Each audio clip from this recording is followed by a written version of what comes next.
गुज़िश्ता 2-3 सालों से एमएससीबी पुराने शहर देगलूर नाका नांदेड़ के इलाके में ओवरलोड का बहाना बताकर बिजली सप्लाई करने में नाकाम नजर आ रही है।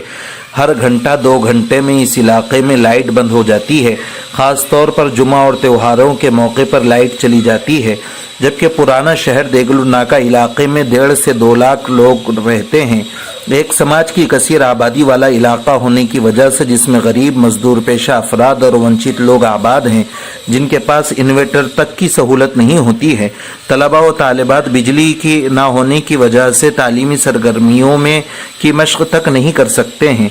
इसलिए वंचित बहुजन अघाड़ी नांदेड़ ने महकमे बिजली के आला ऑफिसर को एक महजरनामा देते हुए ये मुतालबा किया है कि इस इलाके में 10 MVH के ट्रांसफ़र लगाए जाएँ। वाज़ेह रहे कि गुज़िश्ता 2-3 सालों से इस इलाके में सिर्फ 2 ट्रांसफार्मर ही लगे हुए हैं। अगर हमारे मुतालबात पूरे नहीं होते हैं तो मुख्तलिफ अंदाज के धरने आंदोलन करने का इशारा वंचित बहुजन अघाड़ी की तरफ से दिया गया है। इस मौके पर रियासती तर्जमान फारूक अहमद, जिला सदर परशात इंगोले, जिला सेक्रेटरी साहेब राव भेले, महानगर सदर अयूब खान के अलावा शेख बिलाल, हनमत सिंगाले, अशोक कापसीकर, जावेद हाशमी। वीज बिल भरण्यासाठी पथक त्या एरियात फिरत आहे।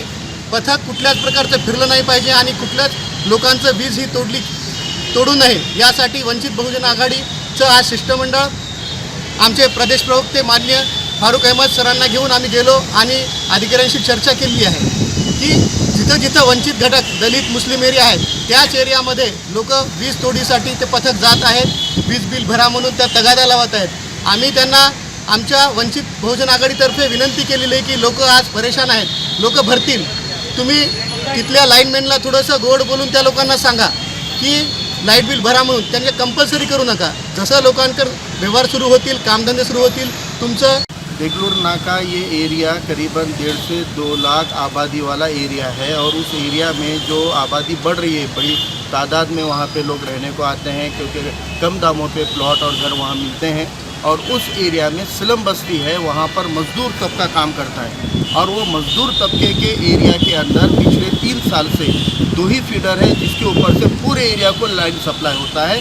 और वो 2 फीडर के ऊपर एक 5 MVA का और एक 10 MVA के 2 ही ट्रांसफार्मर लगे हुए हैं और उसमें एक ट्रांसफार्मर एक फीडर पे, लेकिन 10 MVA के ऊपर 3 फीडर लगे हुए हैं, जिसकी वजह से वो बार बार शॉर्ट हो जाता है, सुबह, दिन में, रात में। और एक बार वो ट्रांसफार्मर शॉर्ट हो गया तो घंटों तक लाइट नहीं आती है। औरतों को खाना बनाने के लिए मजदूर थक हार कर जब घर पे आता है तो अंधेरे में उसको गर्मी में और अंधेरों में तकलीफ़ में रहना पड़ता है। और ख़ास बात है कि बच्चों को तालीम के लिए पिछड़ा तबका है ये अल्पसंख्यक समाज, और ये बच्चों को तालीम के लिए, स्टडी के लिए, होमवर्क के लिए बिजली मुहैया नहीं होती।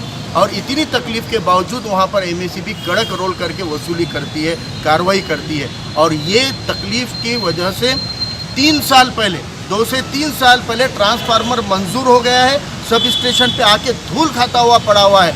जब हम वहाँ पर हमारे जावेद हाशमी साहब के निगरानी में एक टीम बनाकर हमने इस समस्या के ऊपर जांच करवाए तो पता चला ये ट्रांसफार्मर धूल खाता पड़ा है। अब वो धूल खाते पड़े हुए ट्रांसफार्मर को लगाने के लिए 24 महीने से ज़्यादा अरसा हो गया, लेकिन ये अधिकारियों की नीयत नहीं है कि पिछड़े हुए वंचित घटकों के बस्तियों के अंदर काम करें, उनको अच्छी सुविधा उपलब्ध कराएं। इसलिए अधिकारियों के गैर जिम्मेदारी की वजह से वो धूल खाता पड़ा हुआ ट्रांसफार्मर आज लोगों को तकलीफ के रीज़न बना हुआ है। आज हमने इशारा दिया है चीफ इंजीनियर साहब को, एग्जीक्यूटिव इंजीनियर को और सुपरिटेंडेंट इंजीनियर को भी कि अगर 15 दिन से 1 महीने के अंदर किसी हाल में अगर वो ट्रांसफार्मर वाला नहीं बिठाया गया तो हम आवाम के अंदर जाकर जागरूकता करेंगे, बेदारी करेंगे और आवाम को साथ में लेकर जो आंदोलन करेंगे वो दायरे में नहीं रहेगा और उसकी पूरी जिम्मेदारी MSCB के अधिकारियों की होगी। ये हम आज 1 महीना पहले अधिकारियों को हमने आगाह किया है। दूसरी वजह है सब स्टेशन को जगानी है। महानगर पालिका की 10 जगह वहाँ पर है, हमने 1 से 2 जगह वहाँ उनको सुझाव दिया है कि वो महानगर पालिका को प्रस्ताव दें। सरकारी डिपार्टमेंट से 1-1.5 एकड़ अगर लेके बिलाल नगर तरफ अगर प्लांट डाल देंगे तो उधर की बड़ी आबादी को उस प्लांट का, उस सब स्टेशन का फ़ायदा होगा और बिजली की ये सारी सुविधाएं मिलेगी। लेकिन ये नहीं कर रहे। अगर इसके भी ऊपर उन्होंने काम नहीं किया तो हम कलेक्टर साहब के माध्यम से आखिरी चेतावनी देकर उसके लिए भी आंदोलन करेंगे। और बिजली के बिल काटने की जरूरत MSCB ने नहीं करनी चाहिए। अगर किसी भी एरिया की किसी भी वंचित बस्तियों की, दलित मुस्लिम बस्तियों की, किसी की भी अगर बिजली का बिल कनेक्शन, अगर मीटर कनेक्शन कट किया गया तो हम आपको कह रहे हैं कि आप उन अधिकारियों का घेराव करो और वंचित के किसी भी कार्यकर्ता को फ़ोन करो, वहां आकर हम उनको सबक सिखाएंगे और आपका कट किया हुआ मीटर हम जोड़ कर देंगे। आपको बिल भरने की जरूरत नहीं, पहले दवाखाने में पैसा लग रहा है वो खर्च करो, अपने बच्चों के स्कूल की फीस भरो, बच्चों को किताबें ला कर दो और ये होने के बाद पैसा बचता है तो बिल भरो। क्योंकि आज पहली ज़रूरत लॉकडाउन के बाद लोगों की माशी एतबार से लोग परेशान हैं। पहली ज़रूरत बिजली की बिल की नहीं है, पहली ज़रूरत बच्चों की तालीम की है, उसके ऊपर आप खर्च करो। ये हम आपको आवाम को अपील करते हैं। और कोई अधिकारी तकलीफ दे रहा है, आप उसका घेराव करके हमको बुलाओ, हम आकर उसका दिमाग ठिकाने पे लाएंगे। ओके।